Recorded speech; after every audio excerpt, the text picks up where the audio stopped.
Verwoerd from Karan beef. Hey guys, let me tell you something. First time I met this gentleman, they told me, "Hey, Tabi, you're going to film Dr. Verwoerd." I'm like, Dr. Verwoerd. And then they said, no, this is a different one. Anyway, guys, speaking of Dr. Verwoerd, we're going to be discussing issues that affect particularly cattle farmers. Guys, I do not need to tell you what foot and mouth disease has been doing in the country. However, there are individuals in the country that is helping with the fight against foot and mouth disease. Doc, thank you so much for joining us. Thank you, Toby. Nice to be here. So, Doc, let's start off. Who is Doc? Where are you from? And what do you do?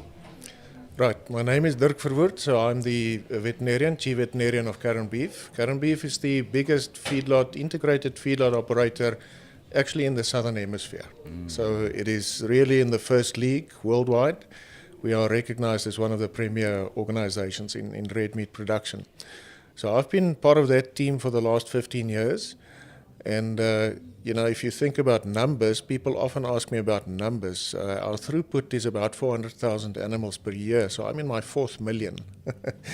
So, that's what I do. Before we get into that, Doc, tell me something. Why did you choose to become a veterinarian? Yeah, I think it goes back to some of my earliest memories. I always knew I would work with animals. And as I grew up, I started it's a calling, really. It's a calling to be part of food security. And that's really what I've devoted my career to. It's been more than 30 years on that path. So it's really about food security to me and working with animals, obviously, to achieve that aim. I mean, there must be one or two challenges working for an organization of that kind of magnitude. Please, just take me through some of those challenges.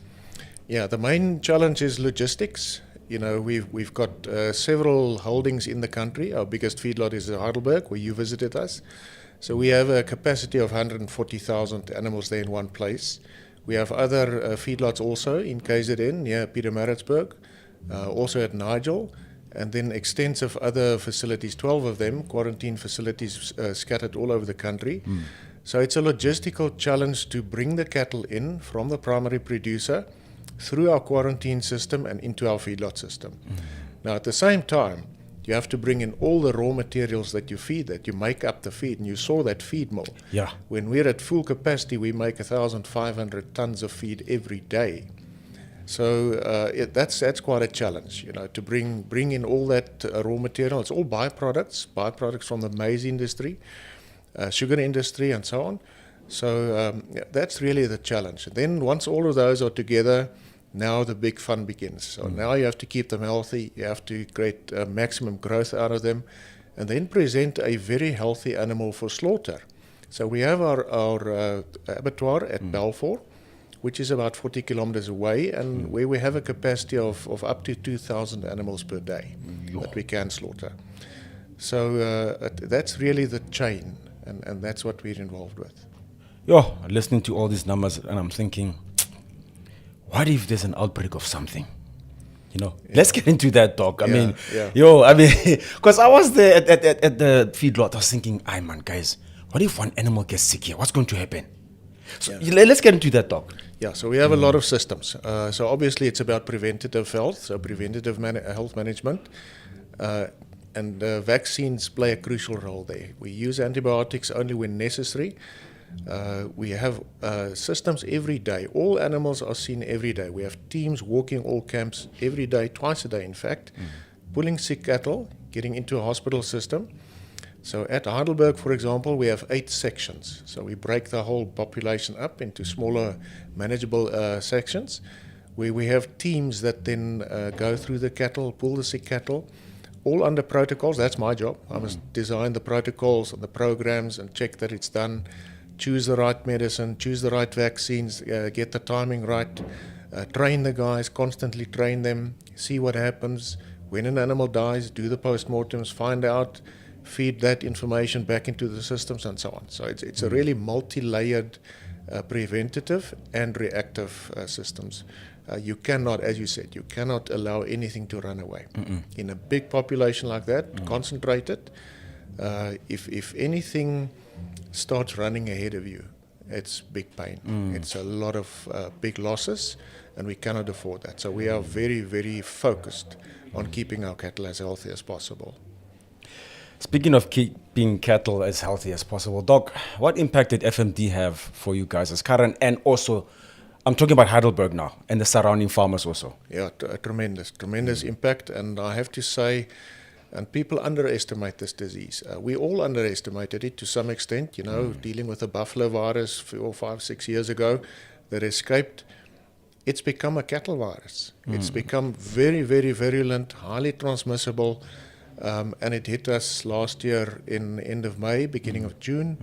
And it's also a disease with multiple presentations. It's almost like a family, and one member and then another member and so on. So you're dealing with multiple enemies all in packaged in the same way. So we were hit very, very hard in June and in all our facilities actually. So the organization came to a complete standstill basically for 2 months, which accumulates hundreds of millions of rands of damage. That's just on the economic side of things. On the health side, we lost cattle, the hooves come off. It's a terrible situation. And there were not enough vaccines. We only vaccinated 30,000. We had 112,000 at the time.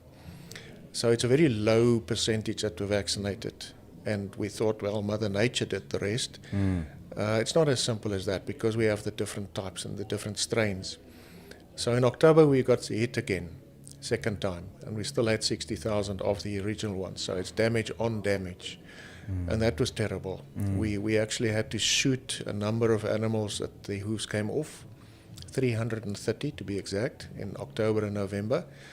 So it was a terrible situation, emotionally for the staff. I mean, we all have a connection to what we're doing. You don't want to see that. You don't want to experience that. And then the economic impact, massive, massive, massive impact on growth, on the conversion rates, on everything really that drives our business, because our business is growth. It is the growth of an animal of, let's say, 240 kilograms to bring it to slaughter over 500 kilograms. That's our business. That's what we do. So when that is impacted, it talks to everything. It made a huge difference or impact, and the entire feedlot industry experienced similar experiences, one after the other. It was absolutely terrible, and everybody saw that and felt it in terms of the availability of beef in the market, which pushed the prices sky high. Yeah. So it's a supply and demand issue when the feedlots are hit, and we're still several 100,000 animals behind in terms of our schedule we were supposed to be basically this time of the year. Listening to this, Doc, you guys suffered quite a lot, and you are a well-established organization. What more than a small-scale farmer who's got about 50 animals? The impact must have been much more devastating for that person. Oh, absolutely. I mean, 100% is 100% for everybody. So that's your herd. So if you look at the impact on the primary producers with the calves that were dying, the tiger heart, you've all read about the tiger heart. So it's a actual effect on the heart muscle. So let's say you have 100 calves. You will lose 20% from tiger heart, 3-4 months old. The rest are not affected. The survivors are not unaffected because this virus is incredibly contagious. So all of them were infected. Some of them will die in the next few months. Then you will sell those calves, let's say, to a feedlot, and you'll have half of your calves left, from what you were supposed to have. They are also affected. We put them under pressure, and they start dying on us. So it's damaged goods all the way. And I think this is what people underestimate. Then you look at your bulls. So your bulls, your heavy animals, their feet are affected more than lightweight animals. Those feet, the last toe, it turns inside the foot. So you want to have, let's say, a 3 or 5 year use from your bull. Now you'll have him 2 years, then he can't walk anymore. If you can't walk, you can't, cover the cows. Yeah. Your heifers, your replacement heifers, it looks like they are affected the least, but there's hidden damage. hidden damage to the udders. We've all seen the pictures in the dairies of Yeah. of cows in milk, the terrible, terrible damage. But your replacement heifers have similar damage, but in an inactive udder. Now they get into milk. Their milk production drops by half, that sort of thing. We're getting figures in now from my colleagues that are doing pregnancy tests on herds that I've been involved with and for many, many years, so they know what to expect. And they tell me that there is a drop in fertility, or not fertility, conception really, conception, 15 to 40%. Now, all of that translates to the availability of enough calves next year. So we think the outbreak was last year, and we think the damage was into this year, and then it's over. Not even close, not even close. You have many, many delayed effects, and we must all have this, understand this issue of damaged goods. So the small-scale farmer, the large-scale farmer, sorry, everybody, you're dealing with damaged goods. So it will take a few years to get out of this. And the critical thing is vaccine. We have to have enough vaccines. Doc, you just said one word now, which everybody's got their own opinion about it, regardless of what's happening in the country and stuff, vaccines. Before we get into that, Doc, this showed us that we are actually not ready for something like this as a country. Yeah, you're right. It showed us. Because the thing is, and I'm not blaming anybody. This could have happened in any country. But how important is it now for stakeholders, for policymakers, and other big businesses to get together and say, guys, we cannot have this happening again? Absolutely. You're spot on. I don't think the country can afford it to have something like this happen again, or a repeat of what we've gone through in any way. So absolutely, and there is actually only one way that we can address this and get out of this and pave the future for, in a successful way. Only one way, and that is with a team approach. There's no discussion about it. And then we must realize that in a team, you play the best players in their best positions. You don't play a wing and the forward and things like that. You play everybody in their best position. And unfortunately, the state is not the best player when it comes to logistics and cold chain management and that whole system when we talk about millions of doses. So my submission, and I think many people feel that there should be a focused strategy. The industries must step up to the plate, take the responsibility, and carry that responsibility. The feedlot industry, the dairy industry, the commercial farm, stud book industry, communal, all of the different sectors in the livestock industries must play their part, and they must form part of this team approach. That's the only way. It's not the state's problem, and they must solve it, or the private sector's problem, and they must solve it. There is only one way, and that is with this private-public partnership type of attitude. Yeah, because today is foot and mouth, tomorrow can be something else. There's a lot of diseases. Remember, the world is getting smaller. More and more people, more and more need to feed a growing population. Yeah. That's worldwide. So, we see in the news now the Hunter virus. Every month it is a different virus and another one and another one. We've all gone through COVID. Yeah. And all of those things come back to more and more people that needs to be fed. So more and more animals and livestock and so on, and the interaction. So it's a story of, yes, what is next? There's a couple of diseases in Africa on our borders, basically, that is threatening, that is not foot and mouth. So, we have to be ready. You're so right. As a country, we must think ahead and say, how do we adapt our biosecurity, let's say, strategy, our national strategy, to address these threats? We're not ready. Doc, I could speak with you the whole day, but I see my team is busy waving their hands and telling me that I need to wrap it up.